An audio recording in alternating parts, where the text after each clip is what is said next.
Hey, this is Boxy and welcome back to Let's Play NieR. And we just killed a boar, so we're gonna go back to the village and tell the guy, hey, we killed a boar. Isn't that amazing that there's like the fucking strongest enemies ever in this game? Like seriously, you should give us some cool ass shit. And he'll be like, well, you'll see what you get to do soon in this video, probably. Where are we going? We're not making a beeline for where I thought we were going. Oh, I guess there are some goats we could kill here for no reason, since we're assholes. Oh god. We just murdered that thing and we ate its corpse. Oh my god, we're horrible people. Yucky. And I don't know if I should turn off the blood. I mean, I don't mind blood in games so long as it's not like extremely excessive. I mean, sometimes it can be funny depending on what way it's done, but like, I don't know, I tend to avoid horror games, so I never experience the blood like on that level.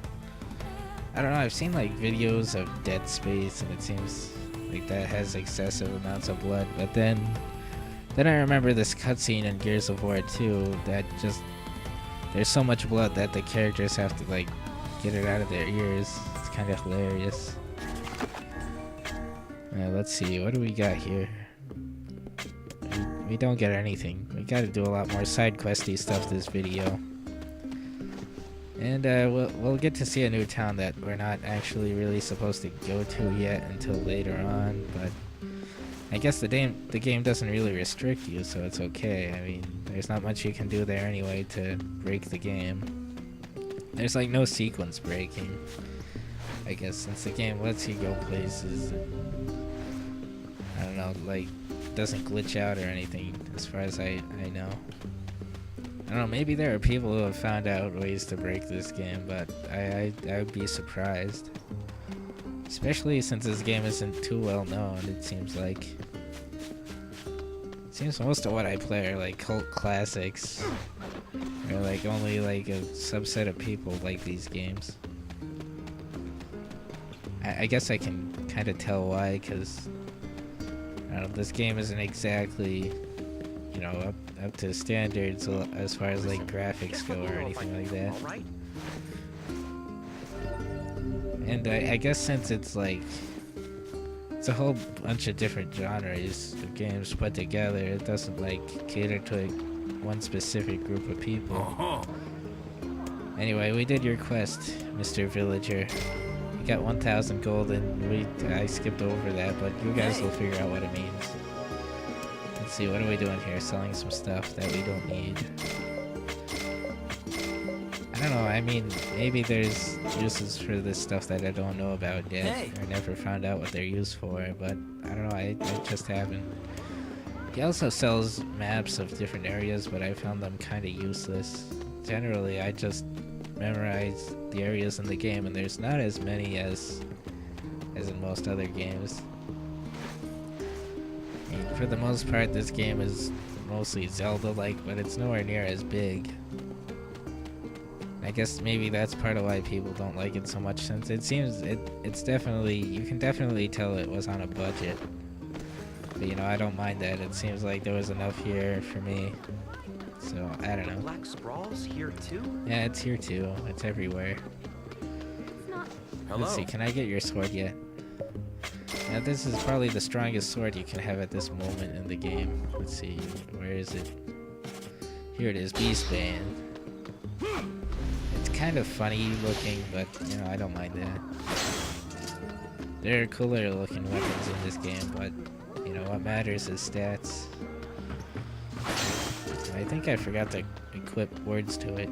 I don't know, maybe I do that after. Anyway, we're gonna want to go south here. And you're gonna have to watch out for this big enemy who's usually here. He's a real dickhead. On my previous recording that I mentioned before, I tried to fight him for the experience and for like, he seems to drop rare items the most. But the thing that happened was I got him to like less than a quarter of health left. And he hit me once, and I was at full health and I died. Yeah, this guy right here with the health bar on the bottom. And we're riding a boar. This is what we get for killing that boar for that side quest. We get to ride them, Tokyo Drift style.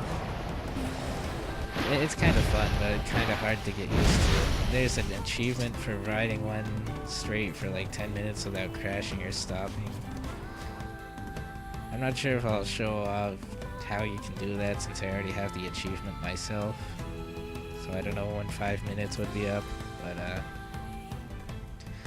I don't know, if you guys want to see me do that, I can try. Just leave a comment. Anyway, here, we're in the new town I was talking about. Eventually, once this loading screen goes away. We're not supposed to be here yet, but this is Seafront. I don't know, out of all the different areas in the game, this one seems the most out of place. Since it's just always generally bright and sunny and there aren't any shades here, and I don't know, it seems like it could be from a different game entirely, almost. Cool, we got tutorials things, these boxes. Whatever, I don't care about tutorials, I already know how to play the game. I've played through it like so many different times. I don't know if it would be a spoiler to say, but like, in order to get all there are like 4 different endings, and in order to get all of them, you have to play through the second half of the game like 3 times. Well, not necessarily for the last 2 endings, I guess. Maybe 3 times. So yeah. Anyway, we're just gonna explore the town a bit here, because there are different things in each of these boxes. Some rare stuff, some not so rare. Well, not exactly rare, but stuff that only appears once, I guess. And it never hurts to pick up stuff that you can sell, because that just means more gold. And you'll never know when you want some of this stuff for a side quest later. And there's like bolts everywhere. Shit. I love the music, it's so relaxing. I think it's called City of Commerce, if you want to look up the soundtrack. Okay, we're level 4. Okay, that's good to know. Anyway, where are we going? I'm not even sure. I don't remember which quest I was going to do stuff for. Look, this is just too much money. Let's just go on the beach. Well, the lighting is kind of weird. Like, this game doesn't exactly have a real high-end lighting engine or graphics engine in general, but when you're like in dark caves and stuff, it seems like the lighting changes a bit, which is kind of cool. And I guess it kind of fits the theme of the game with the light and dark kind of themes and stuff. When I first played this game, I thought all those like dolphins or seals or whatever they are were dead. I don't know why. If you look closely at them, they still move around and stuff. I guess they're just really lazy. Hey, look, it's a lighthouse. This lighthouse is kind of important later on, but I'm going here before you're supposed to, so it doesn't have any real significance yet. Let's get a really sad piece of music. The only reason I'm going here now is because there's a pretty valuable healing item at the very top here. I don't know if you want to sell it yet, I'm not sure. Like, if you don't want to sell it at all, because there's like pretty much 3 different kinds of healing items. There's the medical herbs, which are the most common and they heal the least amount of health. Then I think there's the recovery potion, which we just got, which is like the medium-sized one, pretty much. I don't remember what the last one is, but we'll probably come across it eventually. Might be called a health cell, I'm not sure. Maybe I got those backwards. Anyway, we're gonna go back down here. I think I was talking about this during the Lost Shrine episode when we first got there, but like, I want to talk about the architecture again, because I don't know, you got this kind of medieval sense, almost this fantasy sense about these towns, but like in the background here in Seafront, well, not the background, but like looking out at the ocean and stuff, you can see like a ruined highway or a bridge of some kind and some windmills off in the distance on a cliff, which I guess it's kind of like contrast, really. I don't know, it's a weird kind of thing. Cause like in games like Fallout, you only have like destroyed buildings from like from before the apocalyptic stuff happened. But here you've kind of got a civilization that's kind of working, where all these people are innocent and they're not all trying to kill each other and stuff, and they've been able to make new towns like these. Anyway, I think I'm buying stuff that we need for side quests because they have some stuff here. And I guess normally they wouldn't want you to complete these particular side quests until you actually got to this point in the game. No way. You're not a fisherman at all, are you? Yeah, I'm not a fisherman at all. Do any of you guys sell anything? Maybe you sell useless shit. Well, some of this stuff is useful for later, but not right now. The fishing's been pretty good lately. So, I think there's a blacksmith in this town too, but he sells the same exact swords as the other guy back in the village. Hello. I mean the same exact ones. Like if you buy the Beast of Bane from the guy in the village, this guy won't have it, and vice versa. So, yeah, it doesn't really matter which place you buy it at. It's the same price and everything, so I guess it's just a matter of convenience which town you're in at the time. So yeah, it doesn't really matter. And I think we're gonna go about all the way back.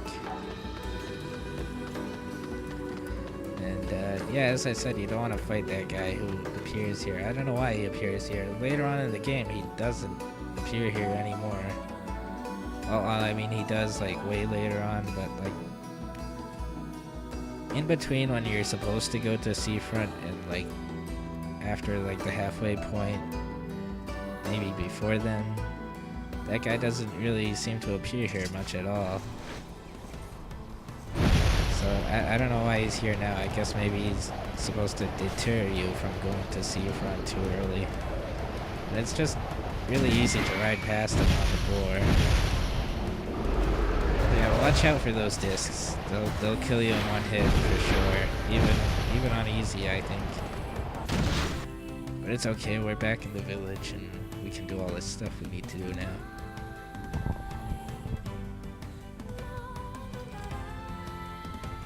Of course, we need to get past this loading screen first. Jesus. I don't know if I should start cutting these out or not. I don't know. I don't know if you guys find it interesting to read, because like there's some kind of cool little bits of info. I mean, they don't really matter in the long run, but it's interesting to read about like Yuna and NieR and their interactions. Yo. Okay, we get you some stuff. We get so much gold, and now we can plant stuff in our yard, which is kind of cool, but kind of useless at the same time. I guess it's useful if you want to make more money quickly, but I don't know. I'll get into explaining that at the end. Yeah, we already got stuff for requests here. That's crazy. I guess I thought ahead. I don't remember whether I was thinking about that. We still gotta get out this other stuff, which I kinda gotta grind for, like berries. Which is really annoying. Like some of these items that these people ask you for can only, they seem to only be got from like picking up these sparkly things around town, which are completely random.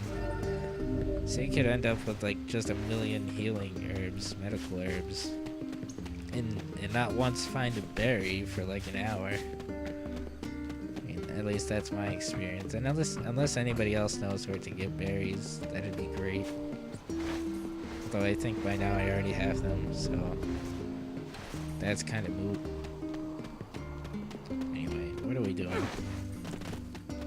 Probably gonna finish up some of these side quests or something. I'm just looking around for sparklies, sprinklies, sprinkles, sprackles, sprunkles.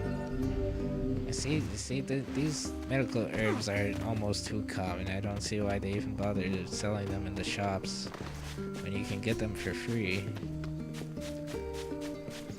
Oh well, whatever. Let's go see our yard. Over here is our garden, which now there's like 15 spaces we can use. So we can put like fertilizer in here, different kinds of fertilizer. I believe there are 3, and then we got like a bunch of different plants we can put in. There's like a whole bunch of different seeds. And then I think you can only water it once before it can actually grow. I think that's the only time. Maybe not. Maybe I've got that wrong. And this goes by your real clock as far as I can tell on your console. And there's this one side quest which is really fucking tedious. You gotta get like pink moonflower seeds or something. So you have to grow all these different combinations of flowers and stuff, which I don't know. I turned off my internet connection on my Xbox just so I could set the clock ahead to cheat. And I don't believe I'll be doing that, so I'll see you guys next time.